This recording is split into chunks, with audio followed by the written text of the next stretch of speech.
Hi, everybody. Everybody can all you see my screen.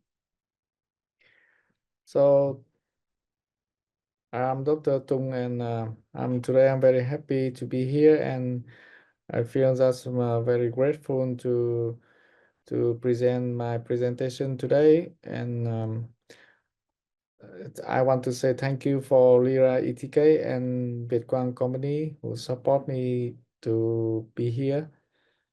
And today we will talk. I will share my knowledge and my experience in the occlusion, especially in the field of FUNACH, implant-supported prostheses.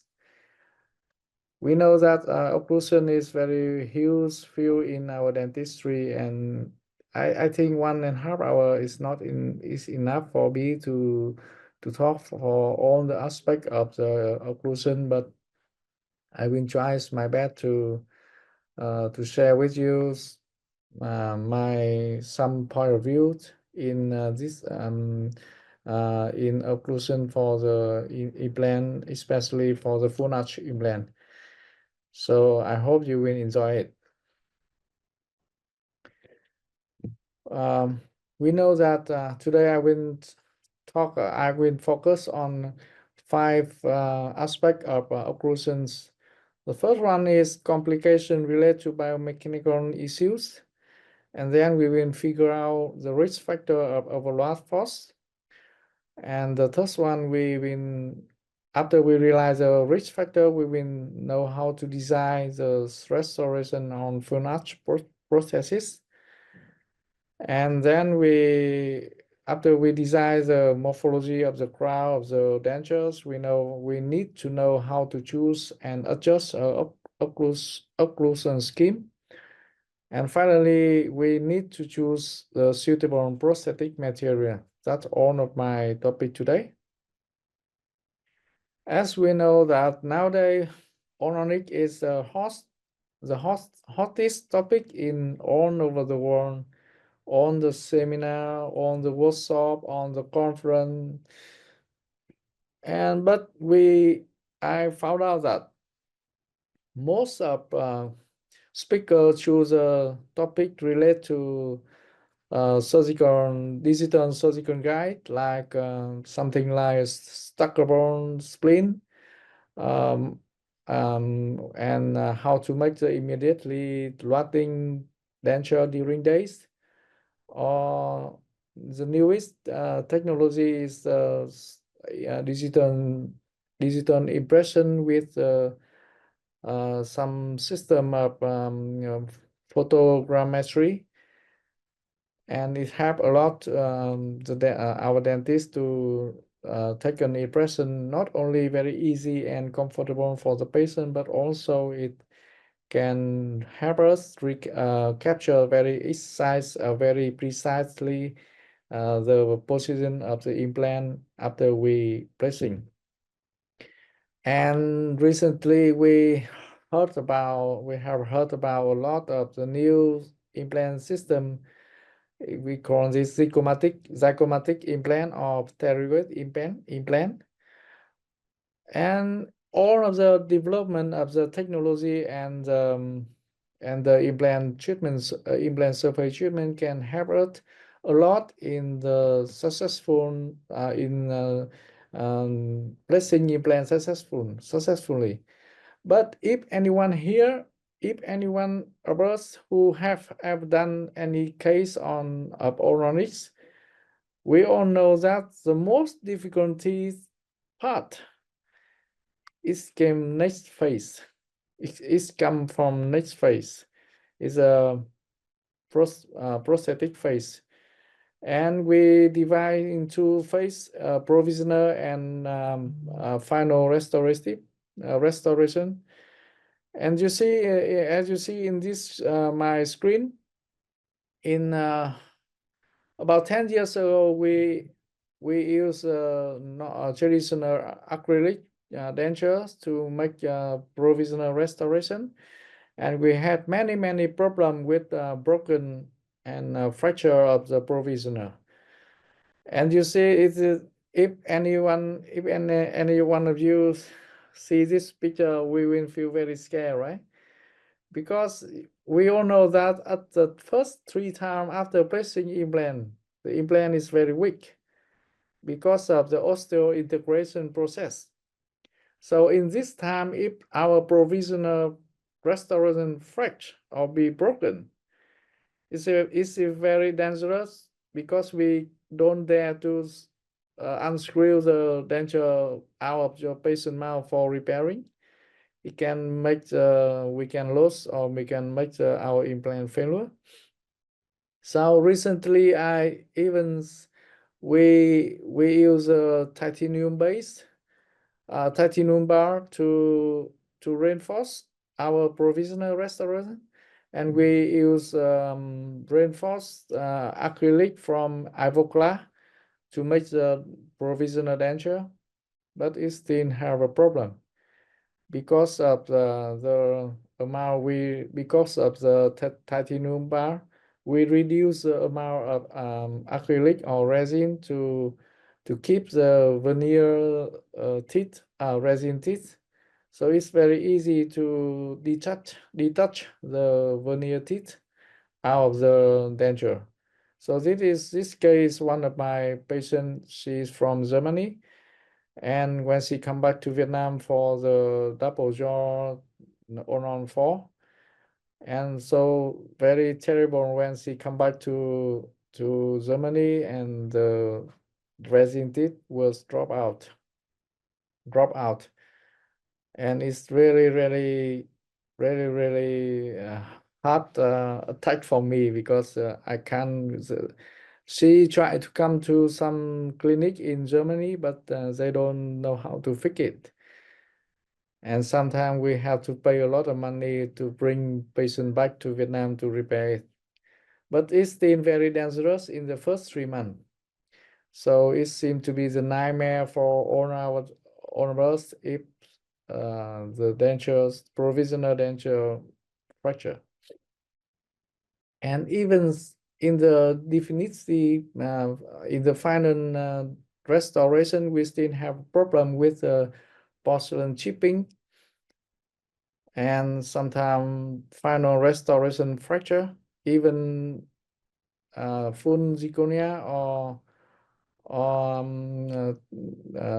hybrid dentures made by titanium and porcelain.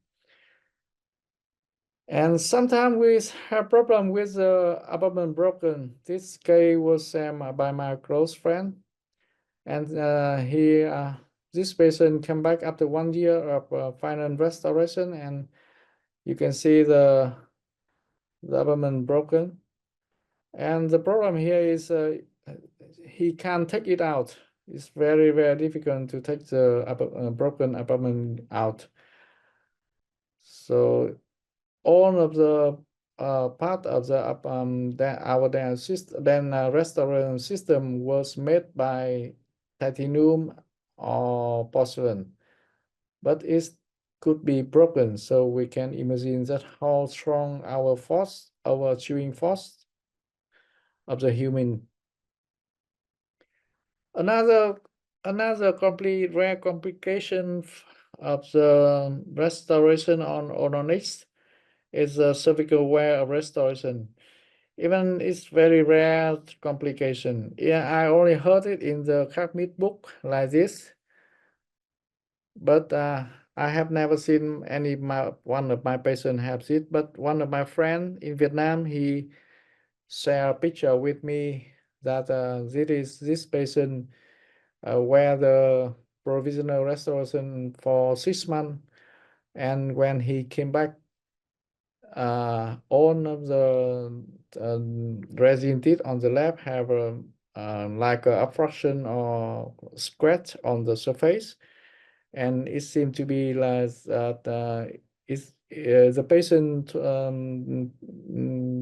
said that he didn't do any brushing on the surface of the restoration. So, what can make this condition? Because of the grind teeth at night. And sometimes Ononic restoration can make the patient suffer from TMZ disorder, like this patient. You see, this patient came to me last year, and after he had to suffer from the TMD disorder for 7 years.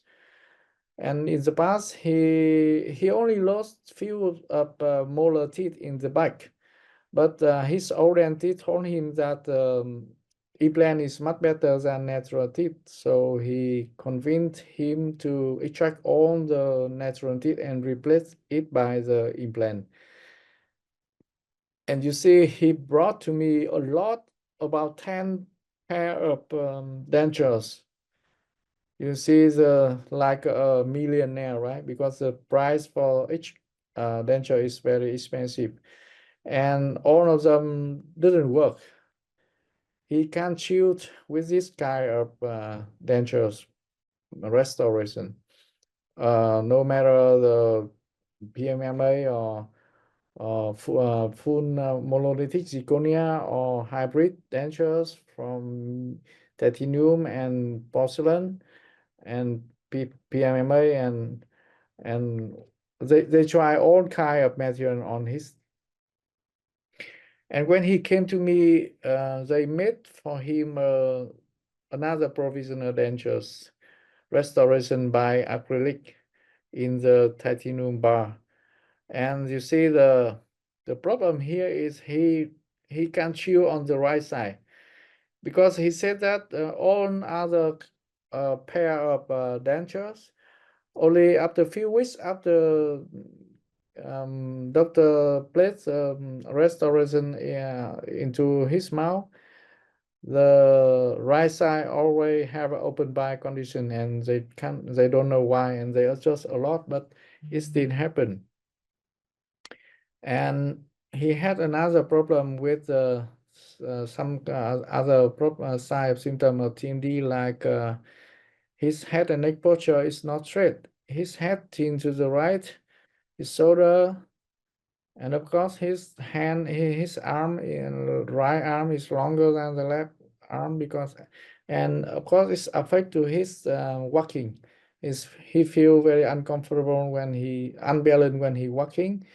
Headache on the right side, TMD clicking on the right side, and very tired in the muscular system. And I can imagine how he can suffer from this condition for 7 years. Very terrible for him. And sometimes we will get very easy to get this condition, because now you can see my animation. I will demonstrate a little bit for you to understand why our denture can affect to the TMZ disorder of the patient. Like when we have a full teeth like this, and when the patient lost the teeth, you see the patient will try to adapt by the try to move the mandible forward, and the condyle will be moved backward and downward to adapt to try to contact the anterior teeth. So with this guy, with it the position of the mandible, if we record this position to do the prosthetic for our implant, it could make the TMD of the patient is worse, like this. Sometimes in many cases, we try to increase the vertical dimension to make FP3. So if we don't choose the right position of the mandible, so we will make everything worse. The mandible will move forward and downward a lot. And when we don't increase the vertical dimension, if we keep the same position of the mandible like before, that means we will make a new dentures, new dentition for the patient in the position that destroy the natural teeth. So the only way to avoid it is we must choose CR position to design the occlusion for this patient. We will talk about it later in my clinical case. Now we come to the complication classification. Normally we divide the complication for two groups: is technical complication and biologic complication. About the incident, normally all of the dental implant company tell us that the rate of successfulness is 95 to 98%, right? And many people believe that, but that is only the not successful rate. I think that's only survival rate. If we count all the complication of the prosthetic phase, it will jump up to very high, like many research they showed the incidence of the complication normally about 40%, and technical complication is much higher than biologic complication. Or in this research, Franceschi in 2015, with a longer follow-up time, average 5 years in 95 Protheses, we see when the follow-up time is longer, the rate of the complication is higher. In this research, he shows that the peri-implant mucositis is biological is up to nearly 42%, and the technical complication is up to about over 30%. Especially hygienic problem is 55. So the question here is, how could we accept a treatment that the complication rate is high to 40-50% like this? In medical field is unacceptable. So we need to try to know how to present this. There are many risk factor to contribute to the our complication in the prosthetic phase. I try to group it in 4 groups. The first group, we will talk about the overextended cantilever and the number of the implant also. The second group, we will talk about the prosthetic design, how to design the morphology of the denture, or how to choose the occlusion scheme, or how to set up the occlusion for the patient. And the third topic, we'll talk about the parafunction habit, or patient have a heavy biforce. And the fourth topic, we will talk about the relationship between the bone density and the prosthetic material. This, I think, is the most interesting topic today. We will discuss about it. Now, about the cantilever is very basic knowledge of the implants in all the implant school, and we know that AP spread is distance between the most anterior implant to the most posterior implant, and normally we accept that the cantilever will equal 1.5 times of AP spread. And of course, it can be longer in the mandible and shorter than in the maxilla because of the relate to the bone quality.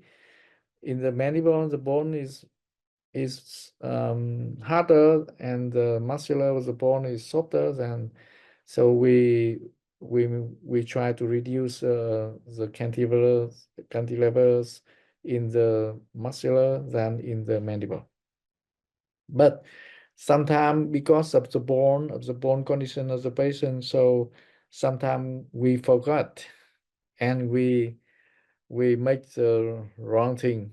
Like this is one of my patient because of you see I do the both do double jaw oral 4 for him, but in the upper jaws the cantilever the position of implant is very good, so it's no cantilever on upper jaws, but in the lower jaw you see the AP is very short. That's my mistake, and the cantilever is about 3 times of the AP spread. So after 1 year, the patient feel complain about the pain and the pus come from the implant, and you see the bone loss a lot around the implant in the both side. And when I remove the dentures, you see the implant mucous peri-implantitis on the both 3 implants. The only one still be safe is this one, and it's very scary for the dentist, right? Because it's very difficult to recover the dentures for the patient, especially when the patient pay a lot of money and they have a high expectation and they high dimension, and very scary for us. And I have to try to place another implant to replace all the resorption implant, and I place 2 implant. I place more 3 implant, and I do a lot of bone graft here, and this one is very weak, so I decide to make a provisional denture on only 3 implant. This one, 1, 2, 3. And very lucky me, after 3 months, everything could be okay, and all the implant survivor.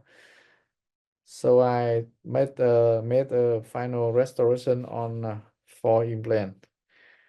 And this guy is very lucky, right? Another kind of vertical cantilever is vertical cantilever.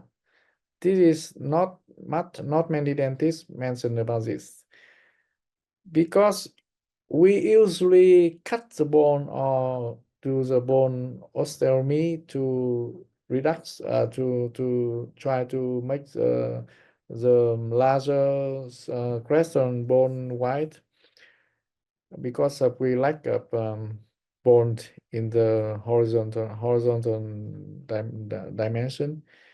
So when we cut the bone to place implant, we increase the vertical cantilever.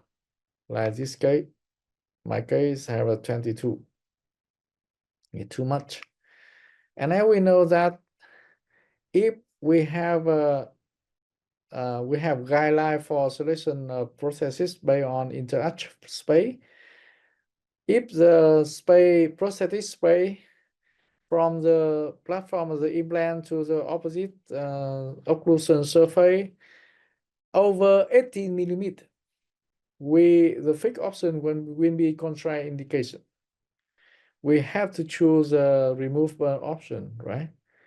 But as I mentioned before, our patient, when the patient pay a lot of money, they don't want to bring a removable denture in their mouth. So sometimes we have to do the wrong indication. And at this case, I know about this, so I convince the patient pay more money to do the more implant, and I place 6 implant on this case, because normally I hardly place 6 implant on a case, because you know that when you increase the number of the implant, you will increase the risk of the not precise of the impression and in the fitting of the dentures on the implant. So, but in this case, because of the long vertical the cantilever, so I have to place 6 implant on this case. The next one is we will talk about the prosthetic designs. We talk about the stiffness of the cuts of the crown on the implant. We know that implant is very weak to suffer from the lateral force. So because you know that implant cannot move, it's not flexible like our real teeth. So in the crown morphology for the dental implant, we should reduce the stiffness of the cuffs, normally 10 degrees. You know that natural teeth have a 30 degree of the stiffness of the cuffs, but when we increase 10 degrees of the stiffness, we will increase 30% of the torque.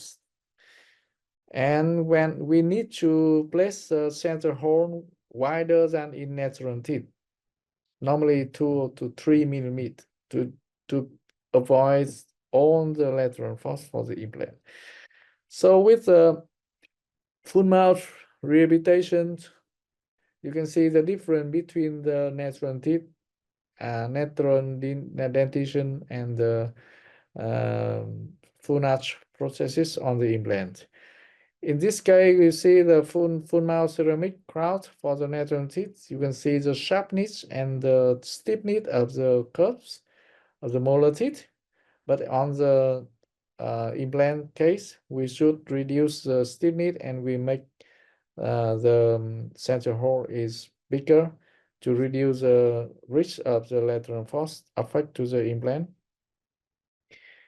And another problem is the wide of the crown on the implant. Normally, in the case of the patient have a strong bite related to the short face or square face, or you see if patient have a very big masseter muscle, we should reduce the wide of the crown of the occlusion surface. But we have a rule. If the prosthetic on the maxilla, we only reduce the parietal side. In the opposite jaw, we reduce the buccal side because we need to protect our tongue and our cheek during chewing. About overbite and overset. On implant, we shouldn't make the deep bite for the patient for the anterior teeth. The maximum overbite should be less than 4 millimeters. Because when we make an overbite to deep bites occlusion, you can see when we increase from the 10 degree to 20 degree to 30 degree of the stiffness, the force will increase a lot from 60 to 132 pounds. So to reduce the force applied in because the anterior implant is very weak to suffer from the force because our bifort is nearly perpendicular to the axis of the implant. It's not good for implant, right? So we need to reduce all the force applied in the lateral way for the implant. So there are some tips to reduce the stiffness and the depth of the overbite and overset. We can make the upper crown on the implant shorter,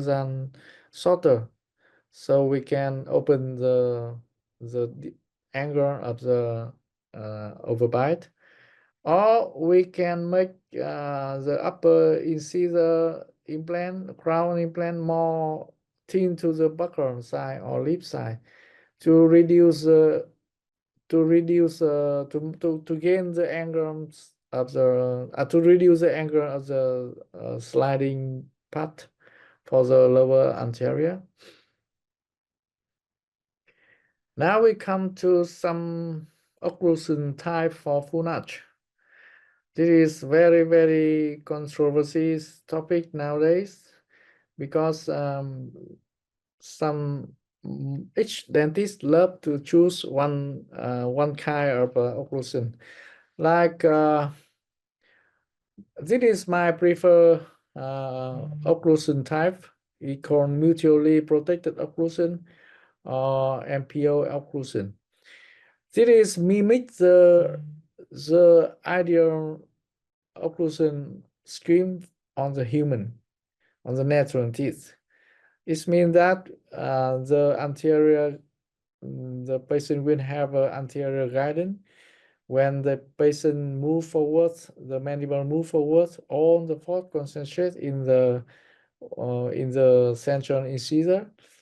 And when they move to the left or to the right, all the force will be concentrated in the canine. So the posterior cannot touch when we do the lateral movement in any movement. So that help a lot to protect the broken, to prevent the broken cusp tip of the posterior teeth, and also protect the implant on the back. But not only protect the teeth, it also can help to, this kind of occlusion scheme can help to make our muscle relax, because it's mimic to the natural way of the chewing pattern. As you see, some doctors accuse that growth function is much better than anterior guidance function, because they thought that when the foot is separate from many teeth, is much better than only concentrate in one or two teeth. But you will see, you will look at the anterior guidance teeth, anterior guidance function, the chewing pattern is seem to be more vertical, right? But in the growth function, the chewing pattern is more horizontal. So you can see it's very easy to break the cusp tip of the teeth, and can make our teeth wear very fast. And we can explain why is anterior guidance is the best occlusion scheme in human. Like this, you can imagine that when we move to the right, like this, if we only have one contact in the canine, it's very easy for our brain. They know exactly where to go, and which muscle will be contracted, which muscle will be released. If we have another contact in the same side, working side, in the posterior teeth, it's still okay, because of the direction of the movement is still same with the canine guidance. So at least more muscle contract, but not too much. But when you have some interference in the opposite side, it means the balancing side or non-working side, if we have interference contact during chewing on the non-working side, it's very dangerous signal to the brain, because the brain will be confused where to go, which muscle will be contract, will be work. So in this case, eccentric movement plus balancing side interference will make the muscular contraction increasing. So when all the muscular contraction increasing, they will feel tired, fatigue in the jaw, and sometimes you can feel pain in the temporal muscle, and the patient will thought that that is headache. And when all the muscle contract more, the force applied on the implant is increased a lot. So that may be the risk to destroy our restoration and the bone around the implant. The second scheme is bilateral balance occlusion. I have never done this before, so I borrow this. I use this image from the paper from Dr. Douglas Yun, because I think if we set the balance, bilateral balance like this, when we choose or when we slide, all the posterior teeth will be contact at the same time. So it's really hard to, it's very easy to break the cusp of the posterior teeth. And the last one is is only used maybe for the conventional removal opposite with our implant. We call that median position linguli occlusion. In this kind of occlusion, our lower teeth will be flat, and the contact was made by the lingular cusp of the molar of the maxillary upper dentures. So is a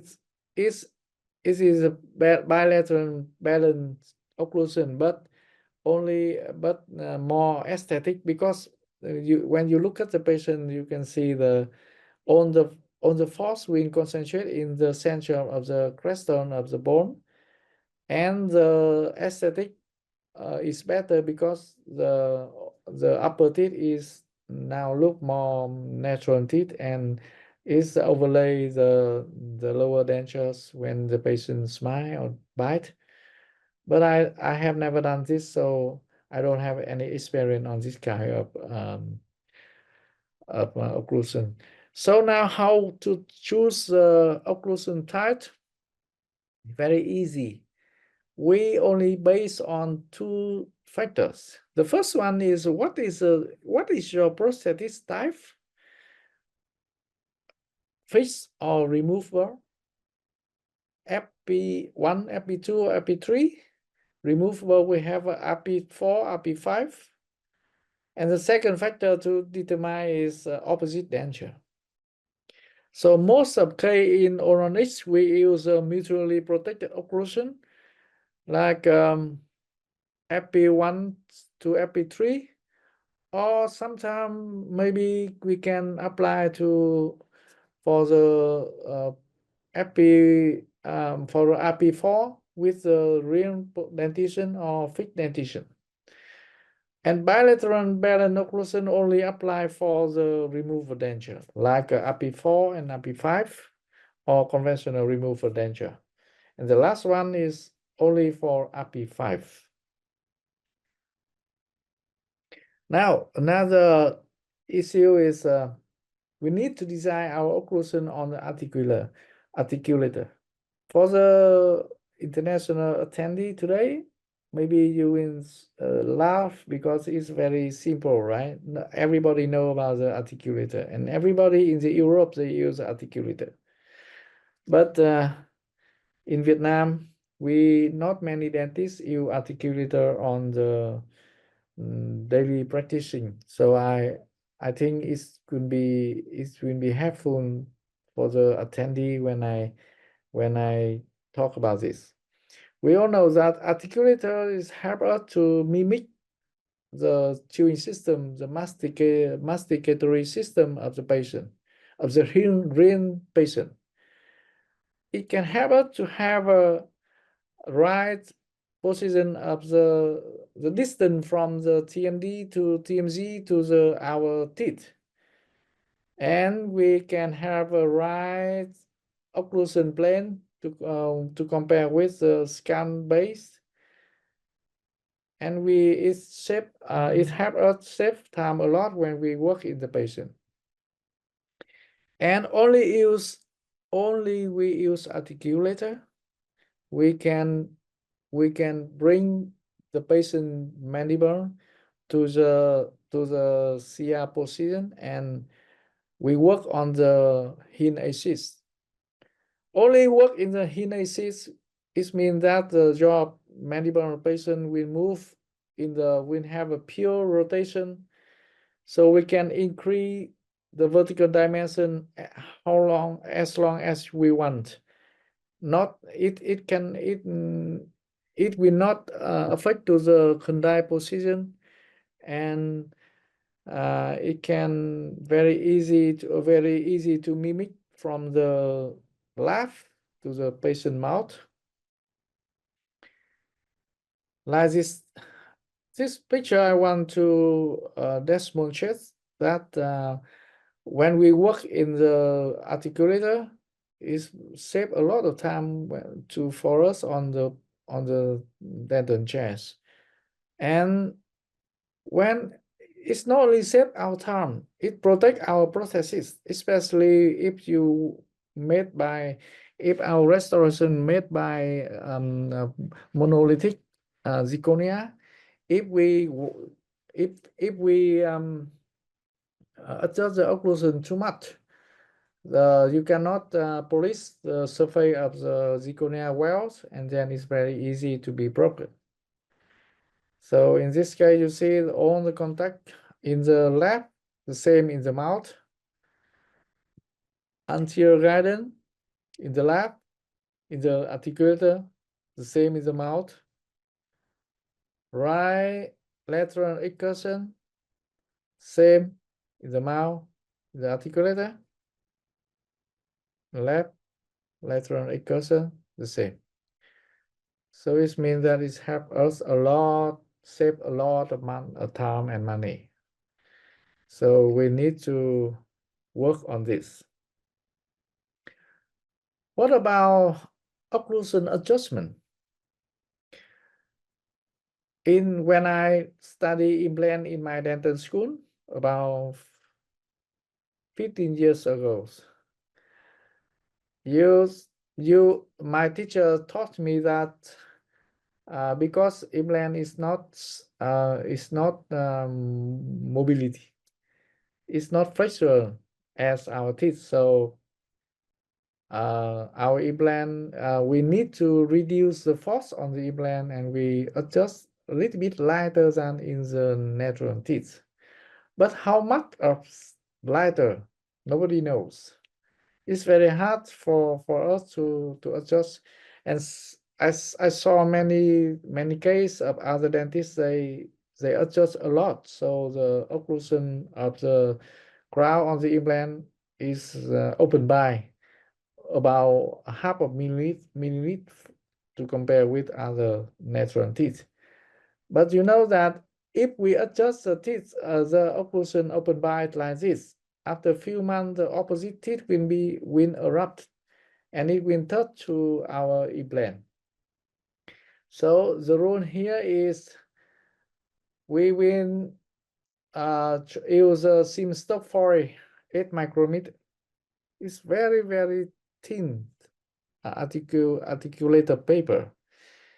With this paper, we can test in a two phase. The first, we ask patient bite very light force. Just touch the teeth, no force.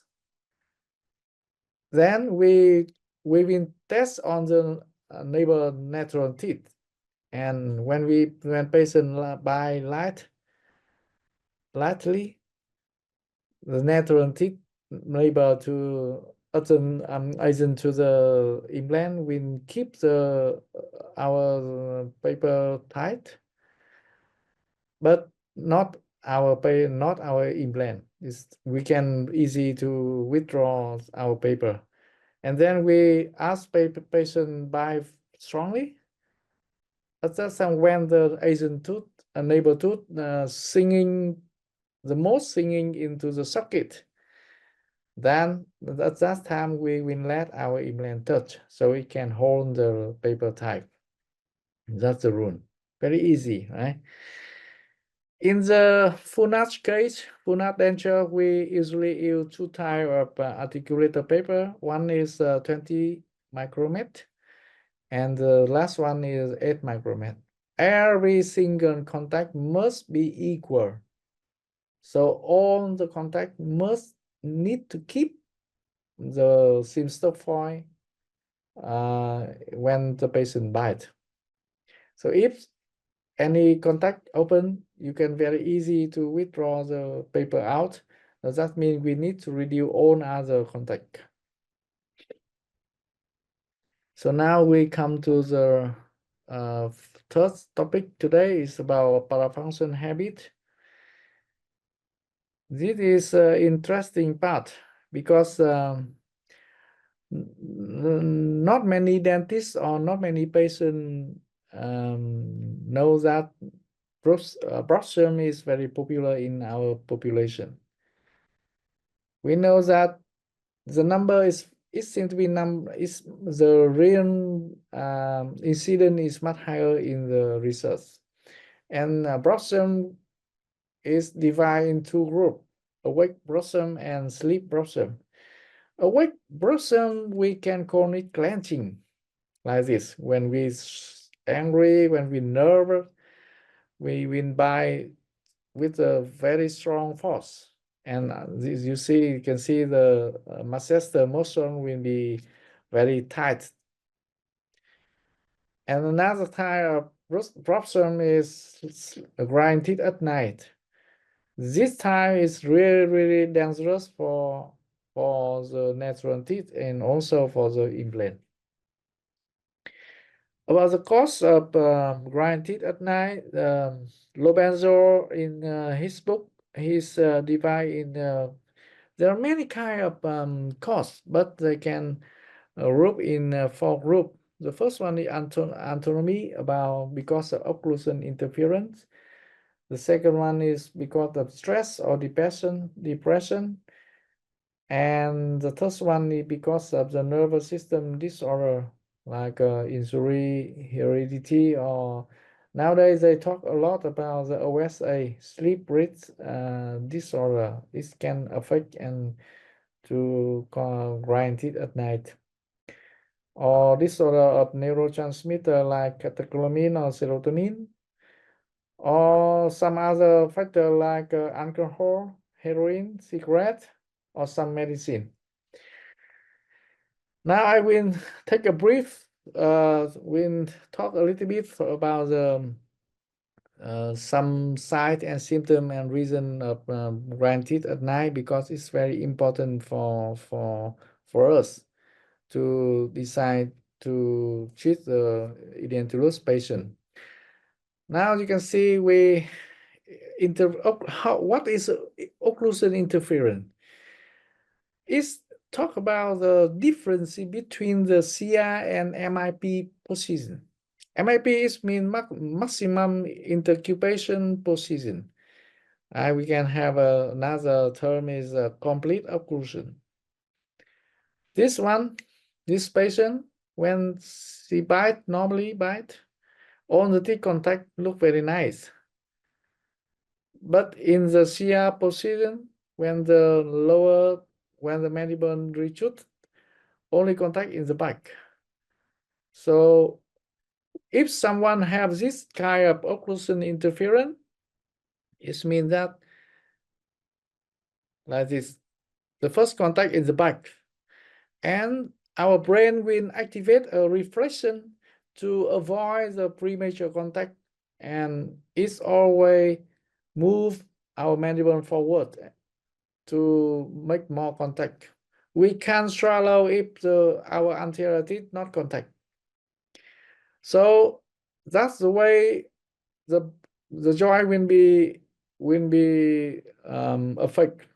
The condyle position is not in the right position, and it can make destroy the cartilage, the disc, the ligatures, and the muscular system will be tension and sometimes pain, and it can make grinding at night as a way the muscle relax, because during days our brain controls the muscle. They can grind. Only when we go to sleep, the brain go to sleep and it turn off all the signal to the whole our body. So at that time, our muscle when try to grind it as the way they relax to be reduce the stress. that the theory about occlusion interference affect to the rostrum. And you can see in this video, they can, I found it on the YouTube. You can find it on the YouTube. When the occlusion is not good, the contact is not in the right position, the brain will change the position of the mandible, and it can break the joint, and it can make our muscle will be tension and contract more, and it can cause the grind teeth at night to reduce the stress, and sometimes it can make the headache, especially migraine, right? And of course, grind teeth at night will destroy our teeth and our board. And you can see in the healthy system, the force of chewing is very light, only 50 to 65 psi. But in the unhealthy or broken system, the force is very high, maybe 10 to 20 times to compare with the healthy system. So it is the reason can cause a fracture or worn flat teeth or inflamed joint or muscular splinting or this overload. So in my opinion, in my experience, most of patients come to see us for oral 4 is have related to the brushing. So we must think about it. What makes natural teeth loss could be the reason for dental implant failure. So if we ignore this, we will have problem with our restoration. So some sign and symptom of the Russian patient, like this case, 29 years old man, and he didn't consider that he have a grind teeth at night. And I show him the pictures of grinding position, and you can see that on the face where faces fit very perfectly with the opposite teeth on the lateral or excursion position, not in the central occlusion. But the patient said that I don't do it during days. So how, when? Must be at night. But you see, because of teeth wearing, so his bone, alveolar bone, crestal bone, and soft tissue is perfect. So in fact, teeth wearing is a very wonderful ability of the natural teeth to protect the system. It protects our periodontal system. Like in this case, this man is same age, very young, 29 years old. But he is a browser. He grinds at night a lot, and he confessed that he grinds at night. But you see, not on the browser have lucky that the teeth can wear. When the teeth cannot wear, the periodontal tissue will be destroyed. Like this case, you see the bone around the teeth gone away a lot of teeth. What can we do with the patient with the 29 years old like this? So I think the most concern we need to think about is the what caused patient bone and patient teeth loss. It could be the reason to destroy our restoration in the futures.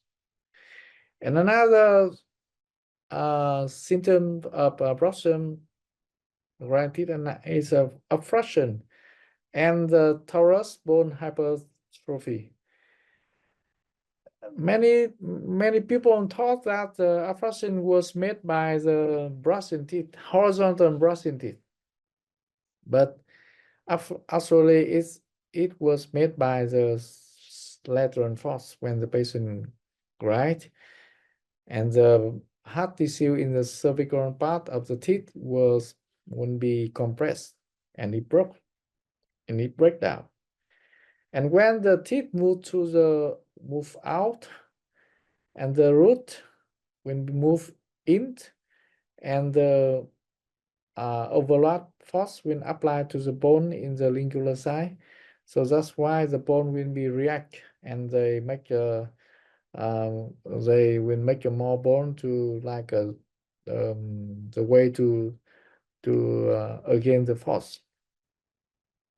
So if you see the patient with such kind of torus or many occlusion like this, we must know that the patient have problem with corruption at night, and we need to do something to prevent it. And sometimes grinding at night and can make the patient have a symptom of headache or migraine. Like this patient came to me because he have a pain in the left side of his head, his face, and his ear. And when she came to my clinic, I saw her head and neck posture is some abnormal. Her head always turned to the left. And when I checked the occlusion surface, you see the flattened teeth a lot. This means that she grinded at night. And when I checked her occlusion on the articulator, we found out that she had premature contact in the right side and all other teeth open bite.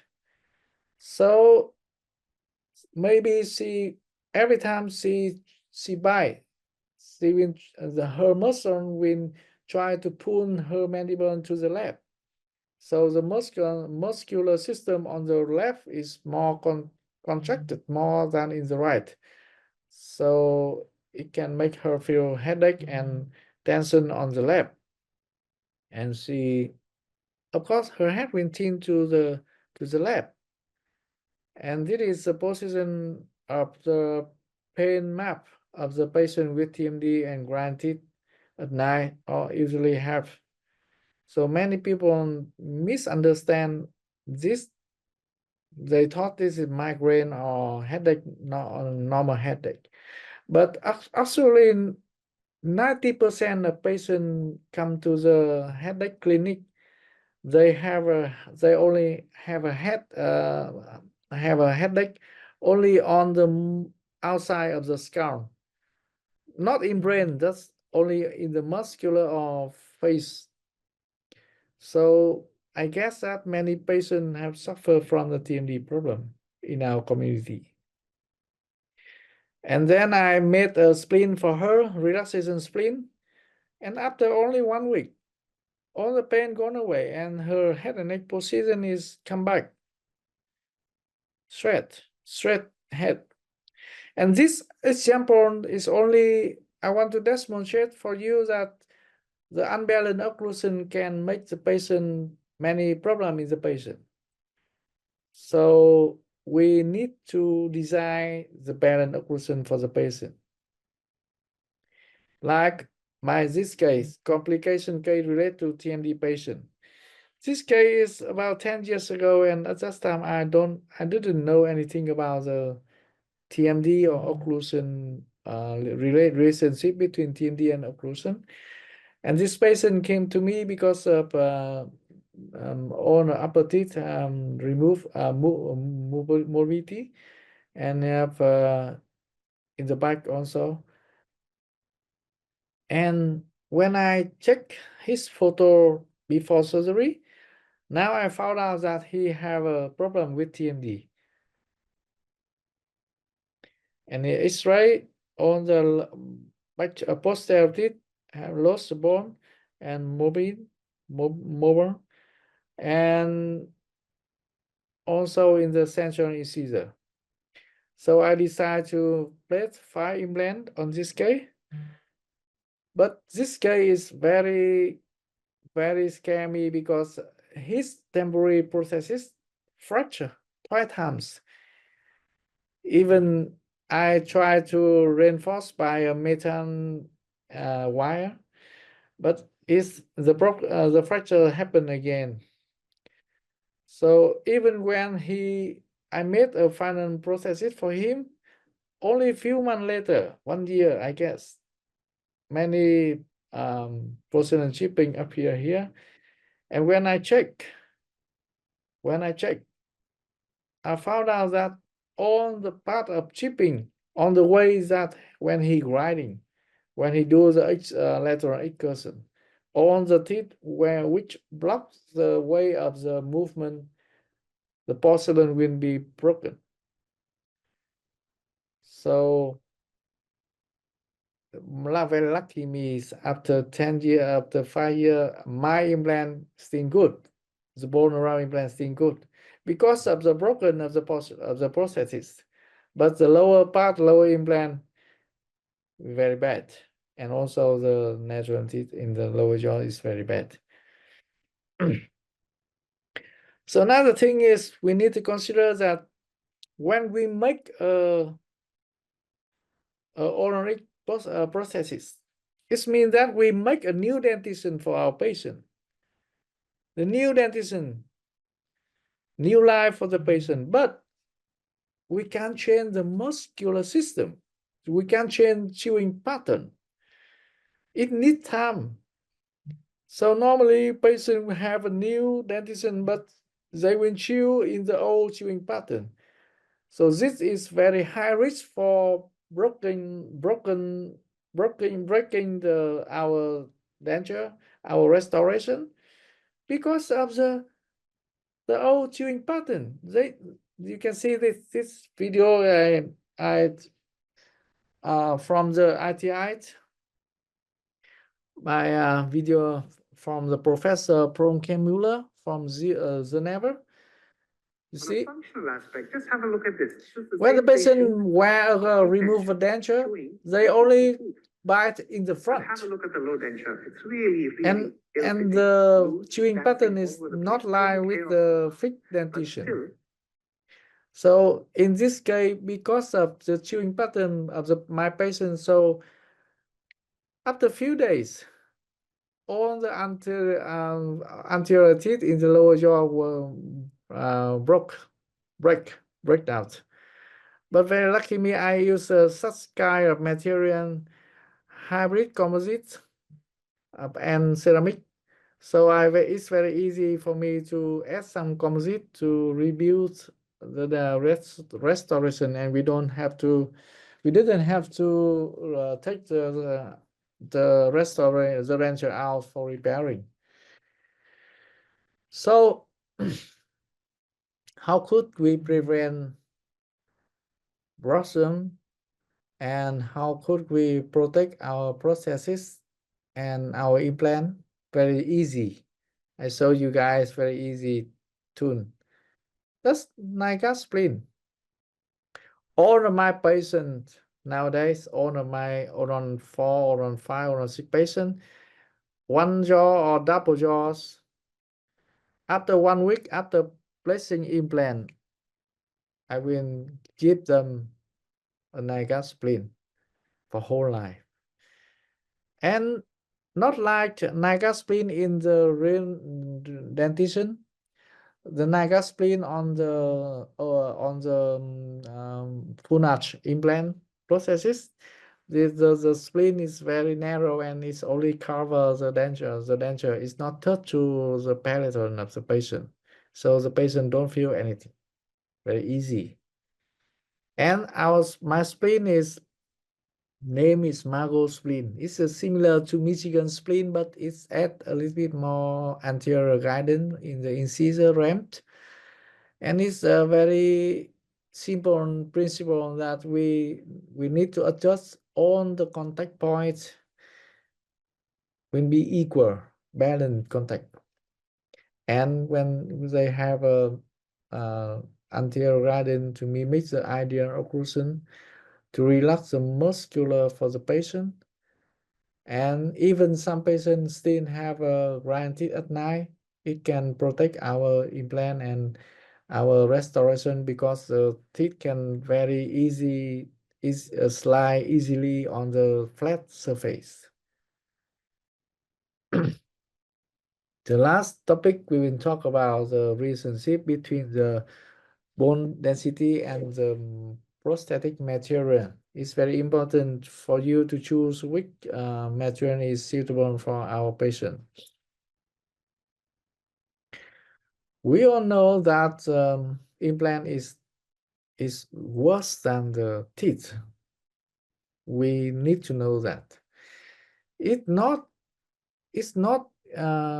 flexible. It's very stiff, very hard. It can be sink inside into the socket. It can move. So all the teeth applied to our restoration will be transferred to the wicked parts. What is the wicked parts in the system, in the chewing system? Our cortical bone, in the crescent bone.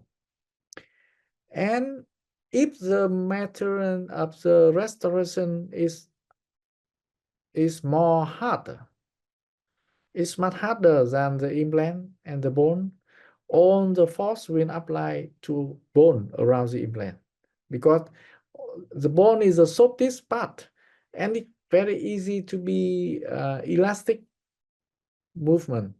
And when the force applied to a system, they will transmit from the hardest part to the softest part. And only bone can be move an elastic movement or elastic deformation. So the force will be disappear. So my rule is we should choose the material, the softest material to protect our bone and our implant. All the complications we should let it happen on the restoration part, which part we can repair. And if you see in this table, there are many kind of index for the physical property of our material and our teeth and our bone. But for me, is this index is the most important index, elastic modulus. You see our dentin is about 16 to 20 GPAs. The same with the cortical bone, 16. But zirconia, the hardest material in our dentistry today, zirconia 210, is about twice time to compare with implant, titanium. So the problem here, if we choose a hardest material, it's good for dentists because it's very hard to be broken. But can you imagine that when the force applied to zirconia, it can be deformation. So all the force will transmit to the implant, and because implant still enough hard, all the force will concentrate in the crescent bone, so it can make the bone resorption. So I recommend a new material, not zirconia, not resin, is hybrid, like this.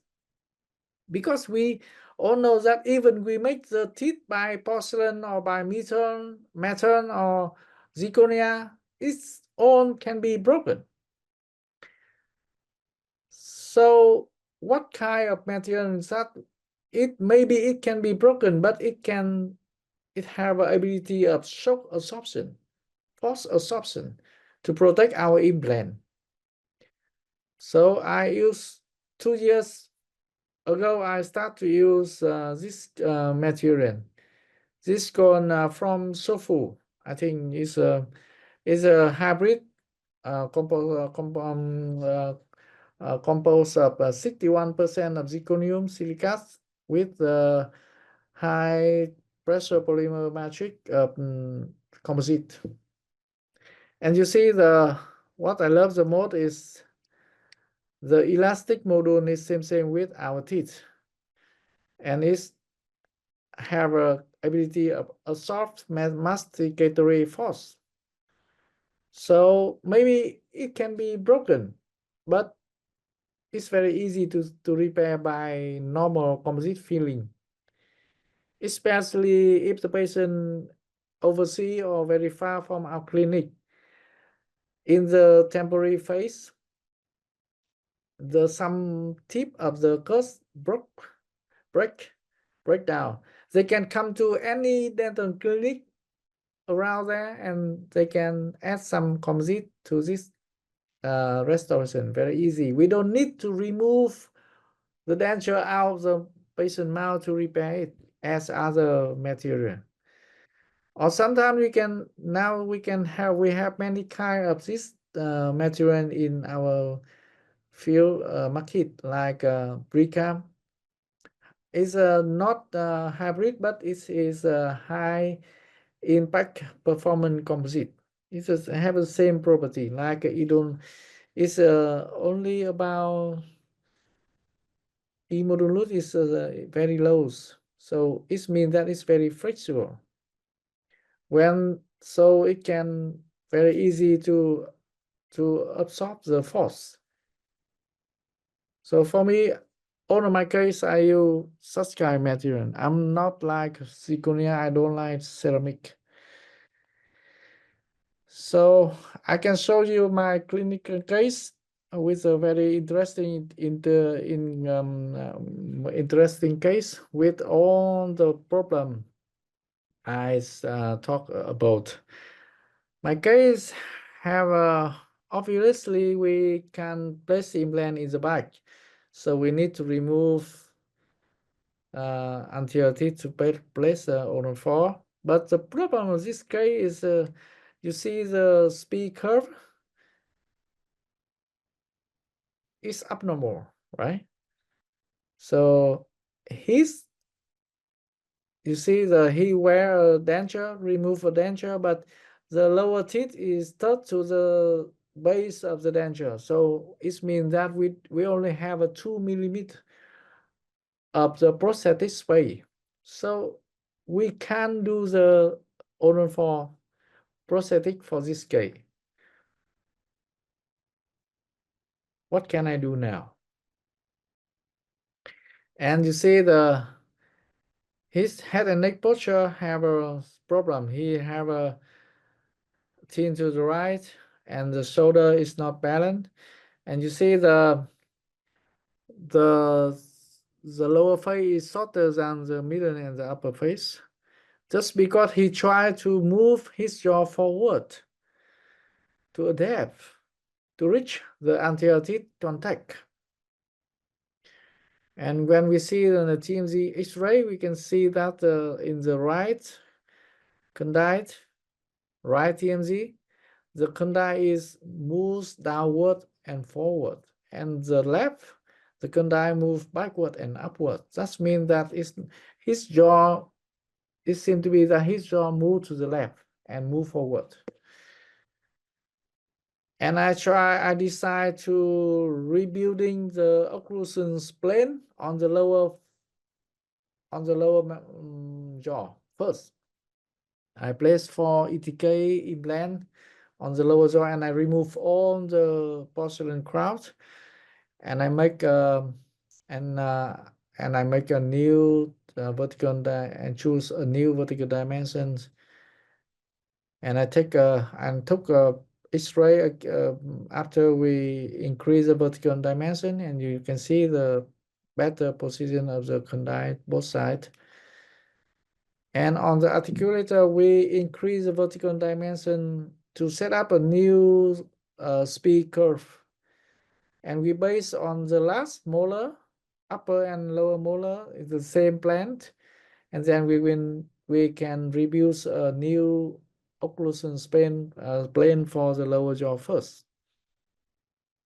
And we make all the PMMA teeth for the crown and for the both natural teeth and on the implant. And you see this is a new my new speed curve.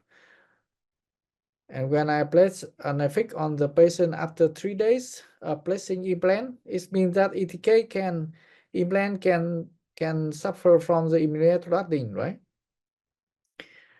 But now he can bite in the normal weight, you see, and I have to add more acrylic on his conventional removal denture to increase for him to touch about 1 or 2 days for my team to design digital surgical guide.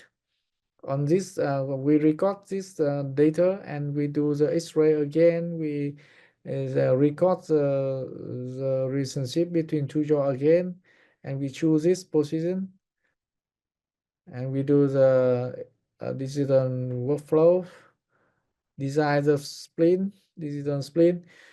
We don't use structural spleen. We only use like we don't use the food guides, but with this system, ETK system, we can see the very easy for us, very exact, very precise system. I love this system a lot because in the posterior teeth implant, we don't need to use a handle to keep our drain on the sleeve. We use our drain ETK drain we design to as a handle and fit inside the sleeve, so we don't need to use a handle, and so we can use a shorter drain. It's very easy for us to place the implant in the back. Even the patient cannot open mouth wide. And this is 4 implants, very stressed, and we use translucent dentures to record the CR position, and we use a Facebook, we use a laser Facebook to record the occlusion span to compare with the scan, and then we mount on the articulator in the upper and the lower, and this is modern before we send to the lab. This one we usually made it by ourselves, by my staff in my clinic, and then we send it to the lab, and the lab will design the prosthetic restoration and follow my vertical dimension setup. And you see this is the reason, very nice.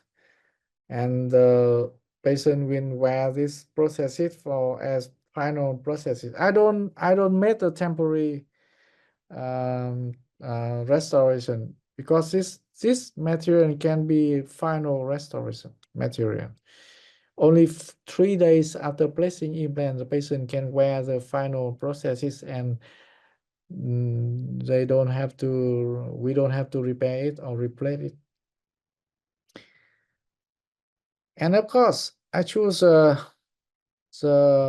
mutually protected occlusion with the anterior gradient and adjust occlusion scheme and adjust occlusion by the 8 microns paper. And this is X-ray, very nice. And immediately after fit the restoration into his mouth, his head and neck posture is be straight again, and you see the lower face now equal to the middle face and upper face, and it seemed to be that TMD problem was solved.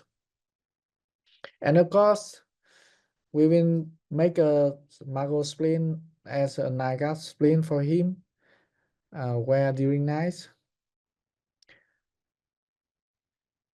Now my presentation is finished here, and before finishing, I want to note some take-home message for you. In my presentation, I want to mention you about the using articulator to design the occlusion, using the 8-micron articulator paper, seam stop foil, and the material should be softer and can have an ability of shock or force absorbing.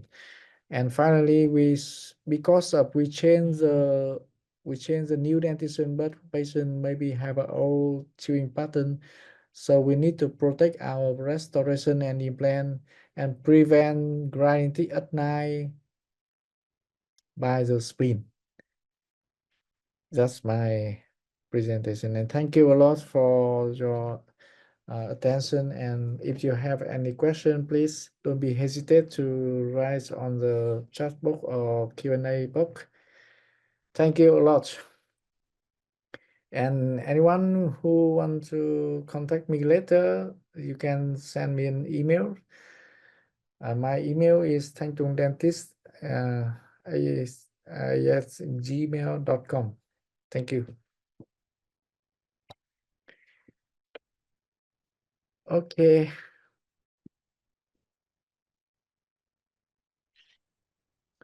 Uh, Thank you so much, Dr. Doan Thanh Tung, for the fascinating and informative.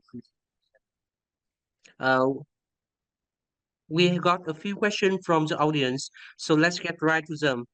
We will now go through the question one by one, and Dr. Tung will provide comprehensive answers.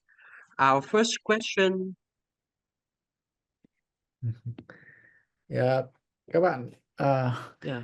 có một Our first questions from the doctor is in case of the full restoration, we want to guide the restoration via artery, and the question is how can we determine the artery positions? Yeah. I think it's very easy because canine position is normally on the line from the nose, right? From the edge of our nose, we can make a line perpendicular, go, and normally is on the line of our edge of our nose. And maybe it depends on the opposite jaw, opposite dentition. If in case we have a both jaw dent a new on this case, we can very easy design to compare with the to based on the aura of the nose. Someone asked about in case of bruxism, do we need to treat bruxism first before do the implant, or we can treat parallel? Actually, the best option I think is for our patient is we should extract all the teeth and make to remove the denture first, because when the patient lost all his teeth, the TMD will go away. The patient needs about 3 months to adapt with new position of our mandible, and then we can do our surgery. But nowadays most of our patients don't want to wait, and we must finish during day or few days. So it's for me it's now we don't need to cheat first. We can replace we can make a implant first, and then we use a spleen. That's all. The spleen can help to prevent the bruxism at night. Okay. Next one. Next one, yes, sir. Next one, based on your perfect tip, this is the best user restoration material that is close to the hardness of natural teeth as possible. However, in the implant-supported restoration, the implant structure is different from the natural tooth, and there is no periodontal ligament system. In such case, if we choose a restoration that mimics the natural tooth structure of the top, but the root portion below is different, could it be clinical sound? This is a very good question because I choose such kind of material because it's not only because it's have the same proper physical property as our natural teeth, but also it have a two characteristics that are very useful for us. The first one, it is it can be CAD/CAM manufactured. So that means we don't scare of detaching veneers resin teeth during provisional phase. And the second reason is it's not too heavy, it's not too hard. So it means it can absorb the force applied to the restoration. So it means that it can be broken, but it's very easy to repair using filling composite, normal filling composites. So we don't have to take it out from the patient mouth during the osteal integration phase. So it's safe for us and it's also safe for our patient.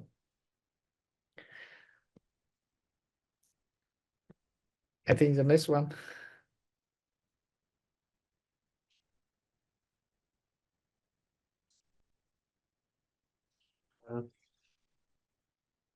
Uh, the next question is, in case where the patient have a misaligned head and neck postures, as well as the shoulder postures, how does our bite differ from the normal case? It is necessary to reposition the mandible, and when should we refer patient to the physical therapy? Thank you, doctor. I think if a patient have a problem with the head and neck postures, it's we only consider that is a sign and symptom of TMD before treatment. And because of me losing many teeth, so of course I have a problem with the TMD. So I just want to mention to the doctor that we must think about the position of the mandible when we choose to design the restoration occlusion.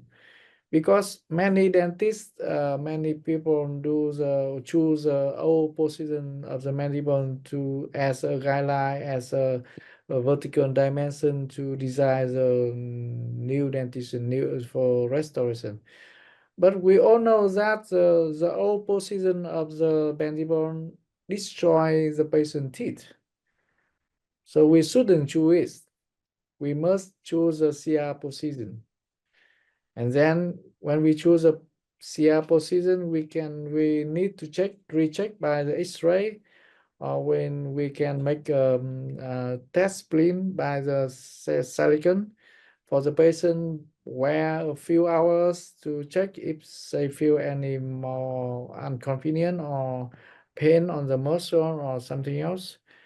And normally when we move the mandible to the CR position, the patient will feel comfortable.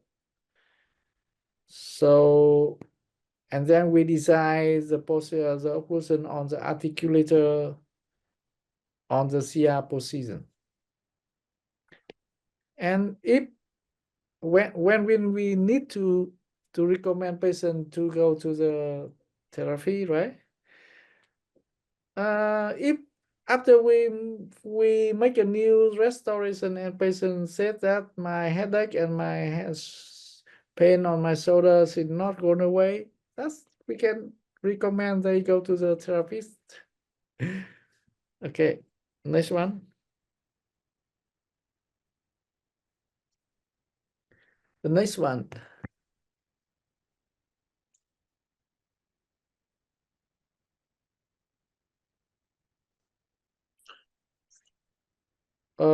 Việt, What? And the next question is, as someone who doesn't grind the teeth and wearing the night watch still be a preventative measures, what is a preventive, appropriate wearing schedule for a night watch in my case?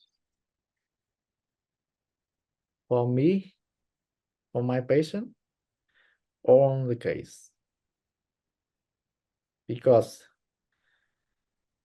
we make a new dentition for them.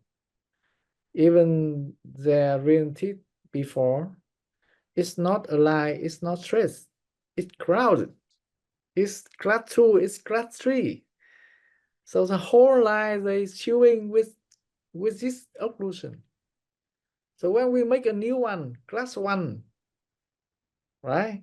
Angle 1, and all the teeth is look very straight, aligned, and beautiful, and longer, new vertical dimension. So it's really, really hard for patient to adapt immediately. We can make our prosthetic immediately during day or few days. But the muscular system and the brain and the ligament and the joint cannot adapt as fast like this.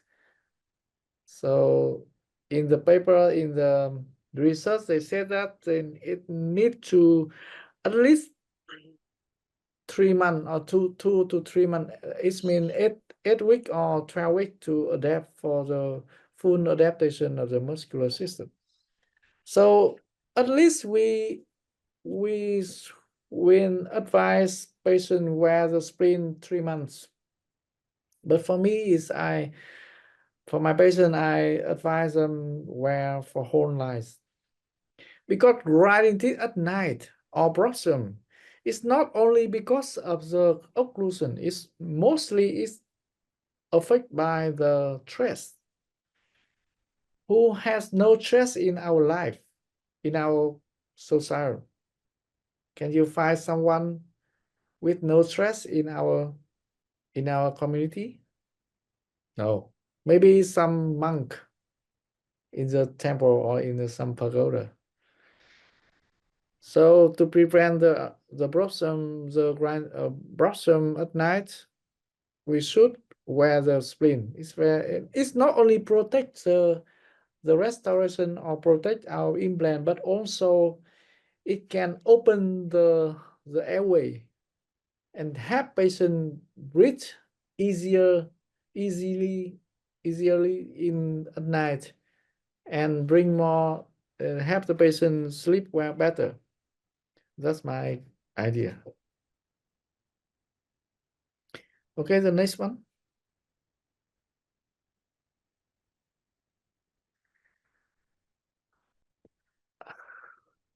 The next question is, what is the software you use for the design the provisional process?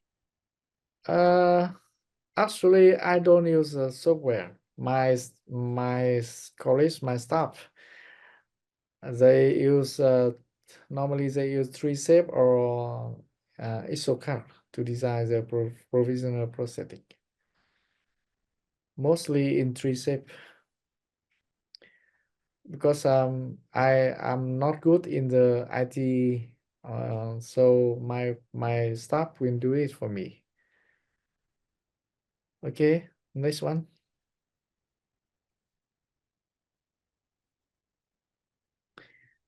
I think the next question and the two next question is the same.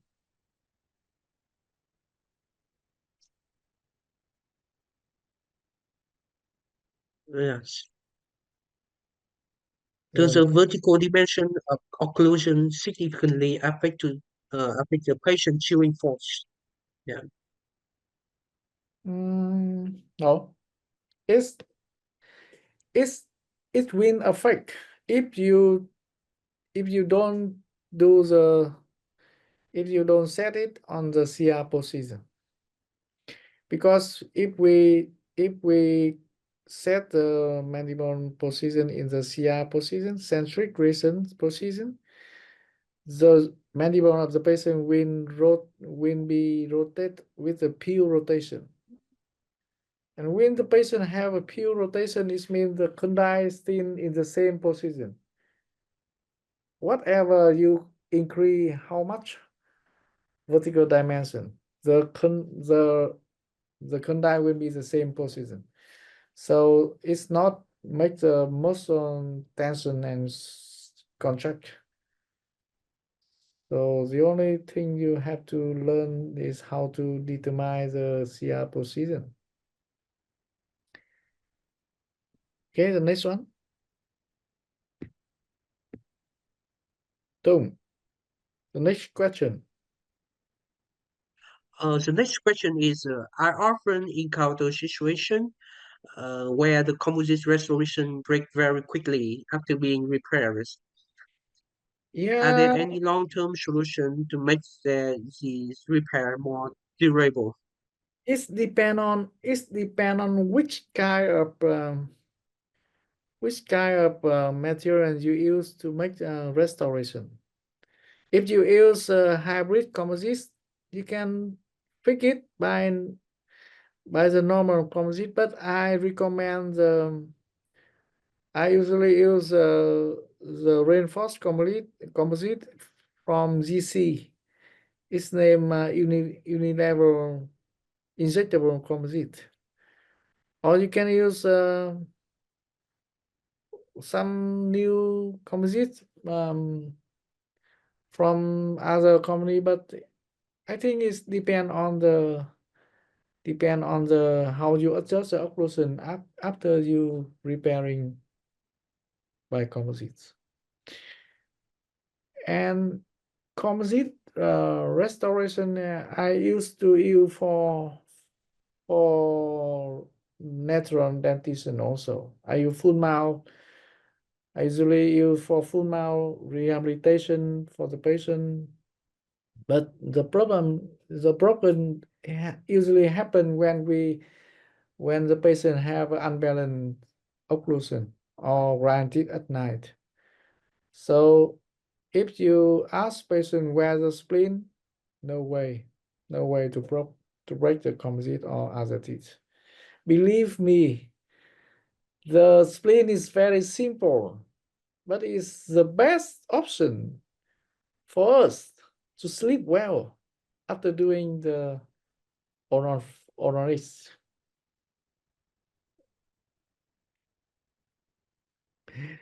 Yuan declare his CEO of ETKs.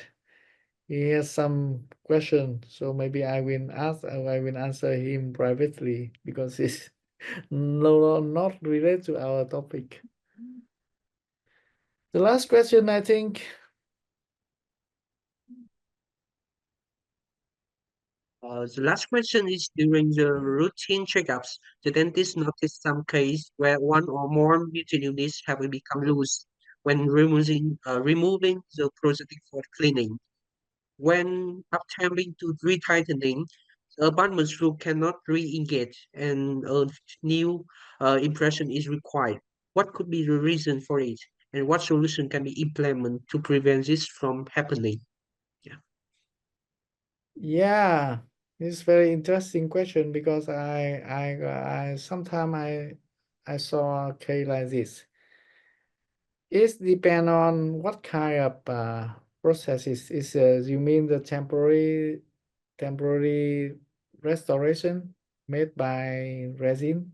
It can be deformed. It can distort. So that or sometimes the fitness of the apartment to the of the denture to the apartment is not totally or perfectly fit. So sometimes we are dentist, we try to screw even the fitness is not good, and then our denture, our force chewing force will make our implant move inside the bone because osteointegration phase, our implant can move because of upper processes. I think so. And the next The question only way is to resolve it is make a new impression and do again a new restoration, and we must say thank God because our implant still inside. We only need to do a new one. Okay.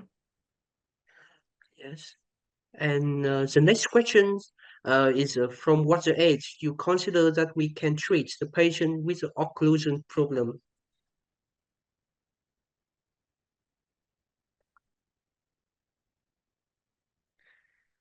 Which one? Question. I'm sorry. I miss question. Can you repeat it? Yes.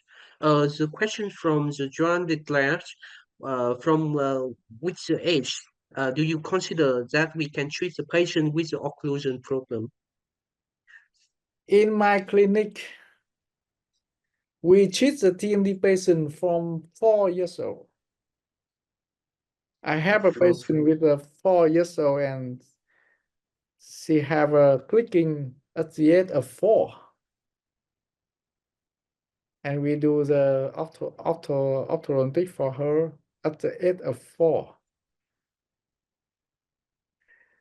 TMD and occlusion problem can happen very soon, very young, especially it's like a circle. Because if you have a problem with the teeth, it can affect the joint. And when the joint affected during the young age, it can affect the jaw development. So when the jaw development have a effect, there will be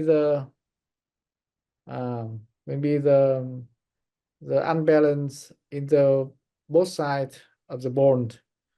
So it can come back to make more seriously TMD problem.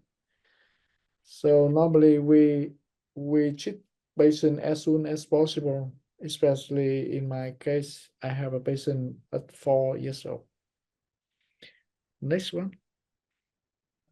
And the next one from Dr. Joan is, did you ever have use an aligner multiple months ahead of a surgery to deal with the occlusion issues? Yes, of course I have. Some case I found out my patient have problem with TMD, and if the remain teeth is still enough fixed, it's not move mobility. I can make for them a Margot spleen 3 months before my surgery. It's the best option. But one of my case, after wearing the spleen for 24 hours, whole days, full time, he feel happy with my spleen and he didn't come back to do the surgery. So be careful with to make the spleen for the patient, because they can chew, they can eat very well with the spleen, and they don't want to make an implant.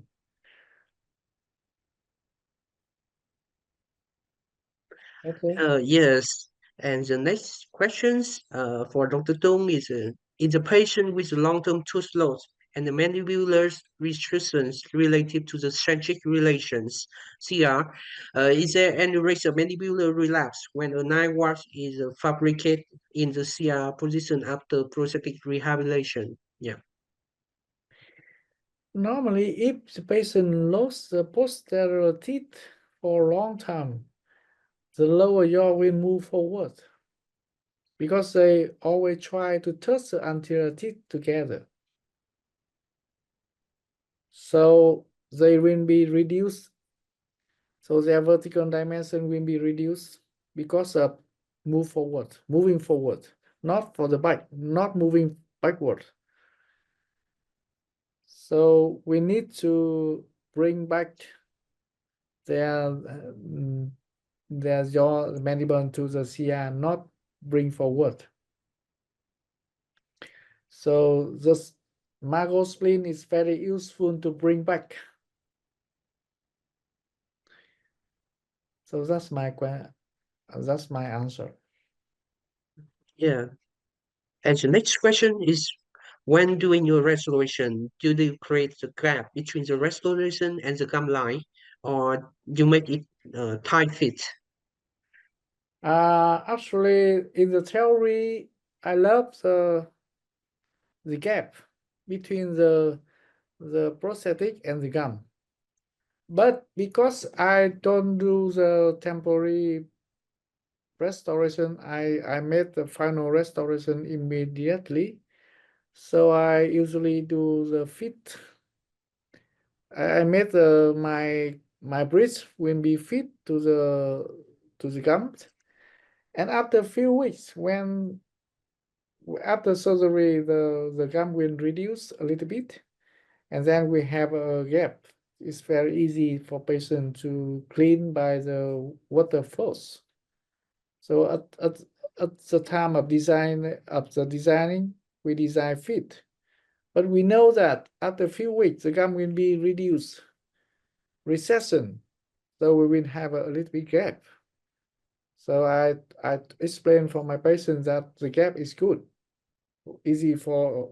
Of course, it depends on the smile line of the patient, right? Most of our FP3 case, we don't need to care about the smile line, so we can make a little bit gap between our denture with our gum for easier for patient to clean by the water flows.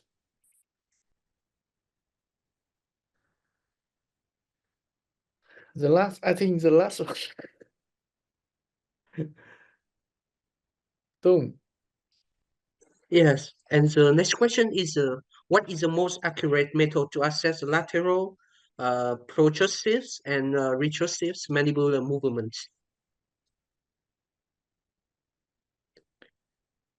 Uh, in fact, we don't have to check. We only determine the CR position during the surgery. After we placing the implant, we place the translucent temporary dentures, and we determine the CR position on the patient mouth, and we record it by the silicon. And when we design the dentition of the denture, the restoration, we will design the speed curve in the right way, and we can choose condyle angulation in the average angle like 35 to 45, because it's not important if you choose penile guidance or anterior guidance for the patient. When it, as long as you set up the anterior guidance and canine guidance, the angle of the lateral movement is not important. The patient can whatever when they slide to the left or to the right or to the front, all the bacteria posterior teeth open by is okay. Don't need too much, only 1.5 to 2 millimeter is enough. So we don't care about the number of angle of condyle inclination of the beneath angulation. That's my experience.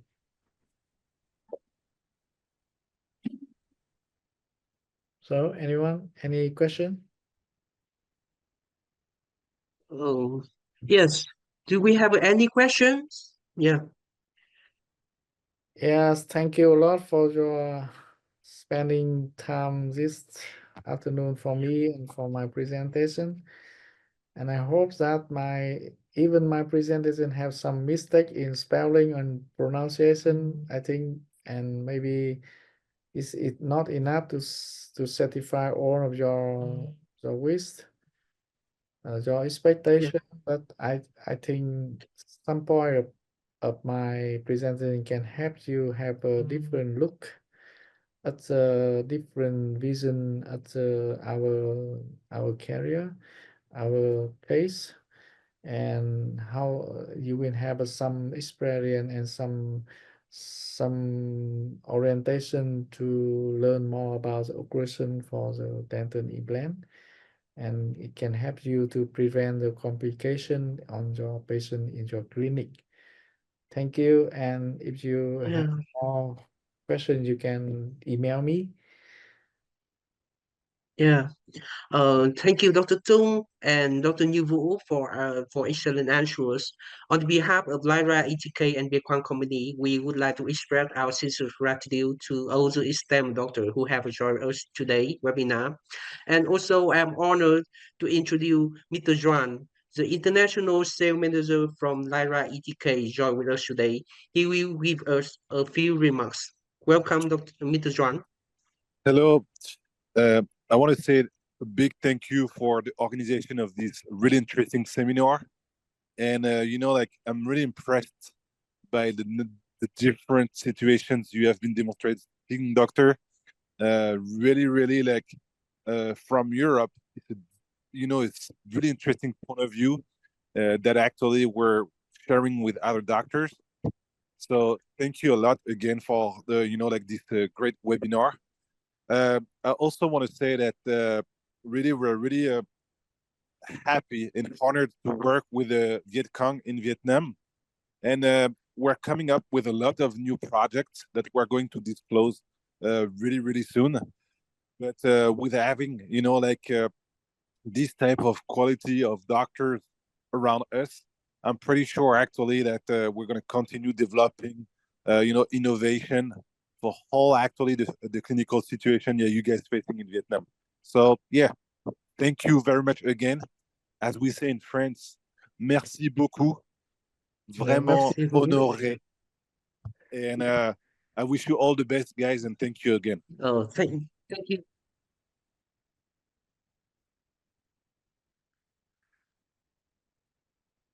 Yeah.